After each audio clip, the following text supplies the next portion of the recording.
96 എന്ന അതിമനോഹരമായ സൃഷ്ടിക്ക് ശേഷം സി പ്രേംകുമാർ ഒരുക്കുന്ന സിനിമയാണ് മെയ്യഴകൻ. ട്രീറ്റ്മെൻറ്റിൻ്റെ കാര്യത്തിൽ മെയ്യഴകനും 96ഉം തമ്മിൽ വളരെ സാമ്യമുണ്ട്. കോർ ഐഡിയ നോക്കുകയാണെങ്കിൽ മെയ്യഴകനിലെ അരുൾമൊഴിയും 96ലെ റാമും തമ്മിൽ ഇമോഷണൽ സിമിലാരിറ്റികൾ ഒരുപാടുണ്ട്. വളരെ റിയൽ ആയിട്ടുള്ള, വളരെ വൾണറബിൾ ആയിട്ടുള്ള രണ്ട് പുരുഷന്മാർ മനസ്സ് തുറന്ന് സംസാരിക്കുന്നത് അവരുടെ അടുത്തിരുന്ന് സന്തോഷത്തോടെ കേട്ടിരിക്കുന്ന ഒരാളെ പോലെ പ്രേക്ഷകനെ മാറ്റാൻ ഈ സിനിമയ്ക്ക് സാധിക്കുന്നുണ്ട്. ഫീൽ ഗുഡ് സിനിമകളുടെ ശ്രേണിയിലാണ് വരുന്നതെങ്കിലും കഥയിലെ ഡ്രാമയും ഇമോഷനും വളരെ കൈയടക്കത്തോടെ പ്യുവറായിട്ട് അവതരിപ്പിച്ചിട്ടുള്ള ഒരു സിനിമയാണ് മെയ്യഴകൻ. 1996 സ്വത്ത് ഭാഗം വെച്ചപ്പോൾ തഞ്ചാവൂർ വിട്ട് മദ്രാസിലേക്ക് കുടുംബത്തോടൊപ്പം പോകേണ്ടി വന്ന അരുൾമൊഴിയാണ് ഇതിലെ പ്രധാന കഥാപാത്രം. ആ തറവാടും നാടും എല്ലാം അരുളിന് വളരെ സെൻസിറ്റീവായൊരു വിഷയമാണ്. ഓർക്കാൻ പോലും ശ്രമിക്കാത്ത ആ നാട്ടിലേക്ക് 22 വർഷങ്ങൾക്ക് ശേഷം അയാൾക്ക് പോകേണ്ടി വരികയാണ്, താൻ എടുത്തു വളർത്തിയ കസിൻ സിസ്റ്ററിൻ്റെ കല്യാണം കൂടാൻ വേണ്ടി.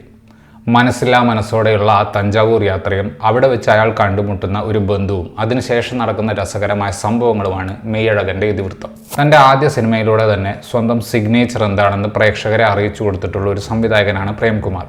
കഥാപാത്രങ്ങളെ വളരെ റോ ആയി തന്നെ കാണിക്കുന്ന രീതിയാണ് മെയ്യഴകനിലും അദ്ദേഹം ഫോളോ ചെയ്തിട്ടുള്ളത്. തഞ്ചാവൂരിലെ ആ വീടും ആ നാടും നമ്മുടെ കേന്ദ്ര കഥാപാത്രമായ അരുളിന് എത്രത്തോളം ഇമ്പോർട്ടൻ്റ് ആണ് എന്നത് എത്രയും പെട്ടെന്ന് എസ്റ്റാബ്ലിഷ് ചെയ്താൽ മാത്രമേ കഥയിലെ ബാക്കി വരുന്ന ഇമോഷണൽ ഭാഗങ്ങൾ പ്രേക്ഷകർക്ക് അതേ ഇൻറ്റൻസിറ്റിയിൽ ഉൾക്കൊള്ളാൻ സാധിക്കുകയുള്ളൂ. 96ൽ ജാനു വരുമ്പോൾ റാം അനുഭവിക്കുന്ന സമ്മർദ്ദം നമുക്ക് മനസ്സിലാക്കാൻ കാരണം ഏകദേശം 1 മണിക്കൂർ എടുത്ത് ഒരു ഫ്ലാഷ് ബാക്ക് സ്റ്റോറി നമ്മൾ അവിടെ കണ്ടതുകൊണ്ടാണ്.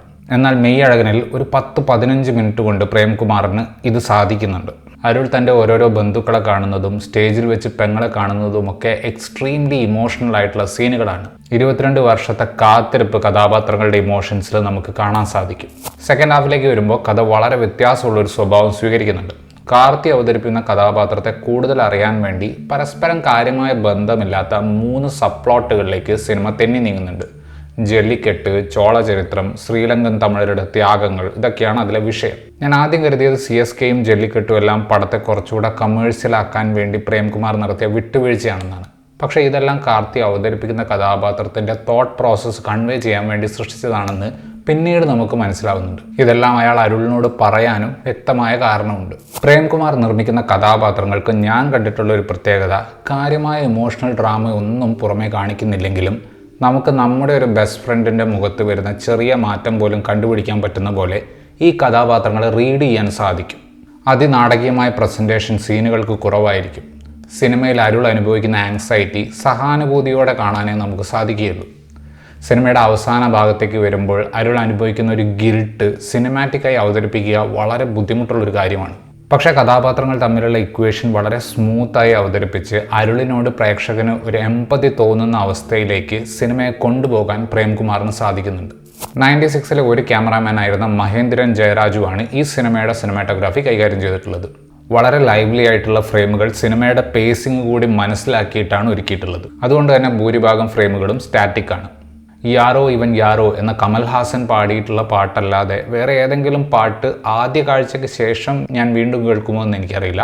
പക്ഷേ ഗോവിന്ദ് വസന്ത് ഒരുക്കിയ പടത്തിൻ്റെ ഒറിജിനൽ ബാക്ക്ഗ്രൗണ്ട് സ്കോർ വീണ്ടും വീണ്ടും കേൾക്കാൻ തോന്നുന്നുണ്ട്. സറിയൽ എന്ന് തന്നെ പറയാൻ പറ്റുന്ന തരം എലിവേഷനാണ് വളരെ ആപ്റ്റ് ആയിട്ടുള്ള ബാക്ക്ഗ്രൗണ്ട് സ്കോർ പ്ലേസ്മെൻറ്റിലൂടെ മെയ്യഴകൻ അച്ചീവ് ചെയ്തിട്ടുള്ളത്. അരുൾ എന്ന കഥാപാത്രത്തെ ഏറ്റവും റിയൽ ആയിട്ട് അവതരിപ്പിക്കാൻ അരവിന്ദ് സ്വാമിക്ക് സാധിച്ചിട്ടുണ്ട്. ആളുകളെക്കുറിച്ച് അയാൾ കെയർ ചെയ്യുന്നുണ്ട്. അതിഭീകരമായൊരു ഗിൽട്ട് അയാളെ വേട്ടയാടുന്നുണ്ട്. വളരെ പ്ലേഫുൾ ആയിട്ടുള്ള ഒരു സൈഡും അയാൾക്കുണ്ട്. ഇത്രയും ഡൈവേഴ്സ് ആയിട്ടുള്ളൊരു കഥാപാത്രത്തെ അതിനാടകീയത ഒട്ടുമില്ലാതെ അരവിന്ദ് സ്വാമി പെർഫോം ചെയ്തിട്ടുണ്ട്.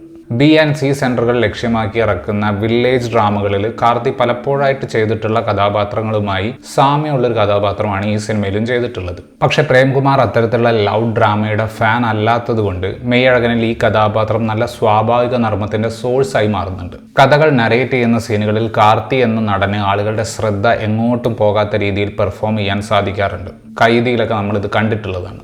ഈ സിനിമയുടെ രണ്ടാം പകുതിയിൽ വരുന്ന 2 സബ്പ്ലോട്ടുകൾ കാർത്തിയുടെ കഥാപാത്രം നരേറ്റ് ചെയ്യുമ്പോൾ സൗണ്ട് ഡിസൈൻ മാത്രമാണ് പ്രേംകുമാർ യൂസ് ചെയ്യുന്ന ഒരേ ഒരു ടൂൾ.